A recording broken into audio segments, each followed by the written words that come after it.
नमस्कार दोस्तों, स्वागत है आपका एक बार फिर से बेबीज़ वर्ल्ड इंडिया में। और पिछले वीडियो में मैंने डिस्कस किया था कि सर्दियों के मौसम में आप बच्चों की स्किन के रूटीन क्या करें ताकि उनकी जो स्किन है वो रहे हेल्दी। तो आज के इस वीडियो में मैं बात करने वाली हूँ कि बच्चों को आप ओवरऑल सर्दी ज़ुकाम और ठंड लगने से कैसे बचा के रख सकते हैं। जो प्रिकॉशनरी मेजर्स मैं अपने बच्चों को सर्दियों से बचाने के लिए लेती हूँ वो सारी चीज़ें आज स्टेप वाइज मैं आपको इस वीडियो में कंसाइजली डिस्कस करूँगी। तो चलिए वीडियो को शुरू करते हैं। वीडियो पसंद आए तो इसे लाइक और शेयर करना बिल्कुल ना भूलें, और साथ ही अगर आपने अभी तक बेबीज़ वर्ल्ड इंडिया को सब्सक्राइब नहीं किया है तो प्लीज़ सब्सक्राइब कर लें और साथ ही प्रेस कर लें बेल आइकॉन को, ताकि आप हमारे आने वाले सभी नए और लेटेस्ट वीडियो का नोटिफिकेशन पाते रहें और आप हमारा कोई भी इन्फॉर्मेटिव वीडियो मिस ना करें। तो सबसे पहले बात शुरू करते हैं बच्चे को नहलाने से। तो जब आप बच्चे को नहलाने ले जाते हैं उसके पहले सारी तैयारियां कर लीजिए, जैसे कि बच्चे का तौलिया, उनका बॉडी वॉश, उनका क्रीम, कपड़े, जो आपको पानी गर्म करना है वो सारी चीज़ें इकट्ठे करके बाथरूम में रख लीजिए। उसके बाद फिर बच्चे को नहलाने ले जाइए ताकि बच्चा ज़्यादा देर खुला बदन ना रहे और उसे सर्दी ना लगे। और साथ ही ये चीज़ मैंने आपको पिछले वीडियो में भी बताई थी कि बच्चे को जब आप नहलाने ले जाते हो सबसे पहले गर्दन के नीचे का एरिया वॉश कर दीजिए, नहला दीजिए गर्दन तक, और बाद में हेड बाथ दीजिए। और हेड बाथ देने के बाद फटाफट से सर को अच्छे से वाइप कर दीजिए। सर ज्यादा देर गीला रहने से सर्दी लगने के चांसेस बहुत ज्यादा बढ़ जाते हैं।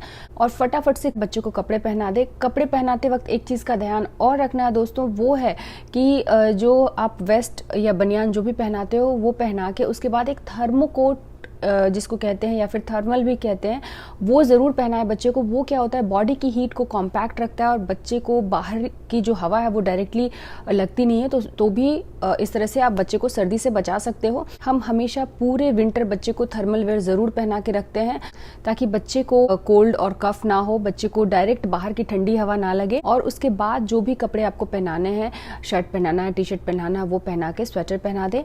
कपड़े पहनाने से रिलेटेड अगला चीज़ ये भी है दोस्तों, इस तरह के स्वेटर्स या फिर टी शर्ट वगैरह पहना है जिससे कि ये गर्दन का जो एरिया होता है वो भी कवर रहे।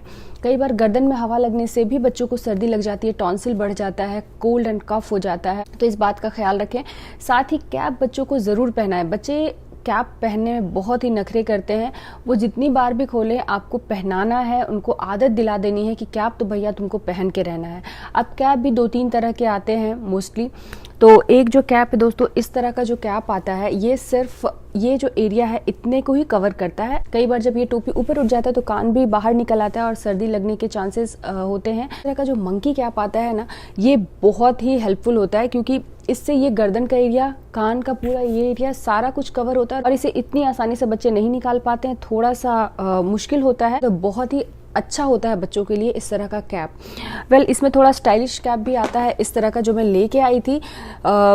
थोड़ा मुझे ये इसके कंपैरिजन में ज़्यादा स्टाइलिश लगा, लेकिन इसके साथ ड्रॉबैक एक मुझे क्या लगा कि कान तो कवर कर देता है लेकिन ये जो गर्दन वाला एरिया रहता है ये पूरा कवर नहीं होता। जितना ये कवरेज देता है उतना ये कैप जो है नहीं देता। अगली चीज़ है सॉक्स ज़रूर पहनाएं बच्चों को। पूरे दिन घर पे सॉक्स पहना के रखें। ज़्यादा ठंडी है तो शूज़ भी पहना दें।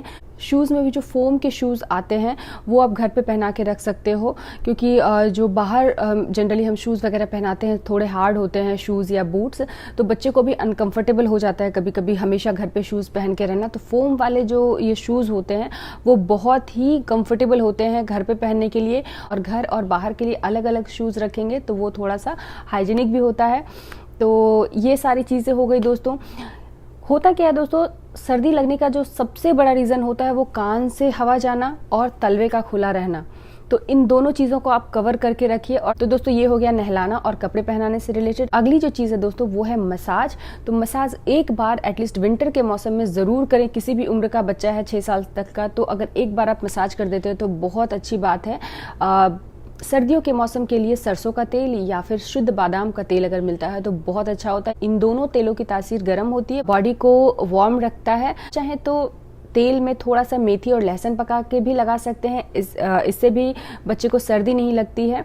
लहसुन को स्किप करना चाहते हैं अगर, तो सिर्फ मेथी को तेल में पका के उस तेल से आप मसाज कर सकते हैं।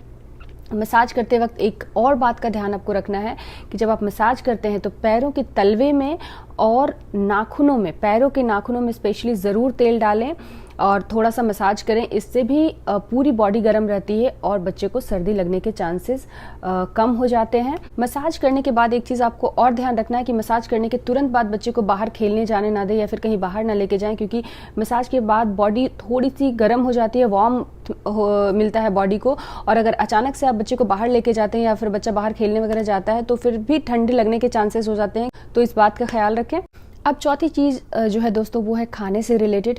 तो खाने में जो आप फ्रूट्स अगर देते हैं, जूस देते हैं बच्चों को, दही देते हैं, योगर्ट वगैरह देते हैं, तो इन सब चीज़ों को आप सुबह 11 बजे के बाद और 4 बजे के शाम में 4 बजे के पहले दें, ताकि बच्चे को सर्दी ना लगे, सर्दी लगने के चांसेस कम हो जाएं। सुबह में या फिर शाम में 4 बजे के बाद या फिर रात को फल, दही या फिर जूसेस वगैरह देने से भी बच्चों को सर्दी लगने के चांसेस बहुत ज़्यादा बढ़ जाते हैं। साथ ही जो पानी आप बच्चों को पीने के लिए देते हैं दोस्तों, वो हल्का गुनगुना पानी दें। आप चाहें तो एक फ्लास्क में पानी को हल्का गुनगुना करके रख लें, ताकि जब भी बच्चे को प्यास लगे वही पानी पीने दें। ठंडा पानी पीने से भी बच्चों को सर्दी, खांसी या फिर जुकाम हो सकता है। खाने में गर्म चीज़ों का इस्तेमाल करें ज़्यादा, जैसे कि गुड़ जो होता है, गुड़ की तासीर गर्म होती है। स्वीट पोटैटो बहुत ही अच्छा ऑप्शन है ठंडी के मौसम में, वेट गेन के लिए भी बहुत अच्छा है। बहुत सारे उसमें न्यूट्रिशन होते हैं और साथ ही इसको आप बहुत तरीके से आप दे सकते हैं, जैसे बॉईल करके दे दिया, बेक करके दे दिया, दूध के साथ दे दिया, ऐसे ही बॉईल करके पीसेस करके बच्चे को खाने के लिए दे दिया।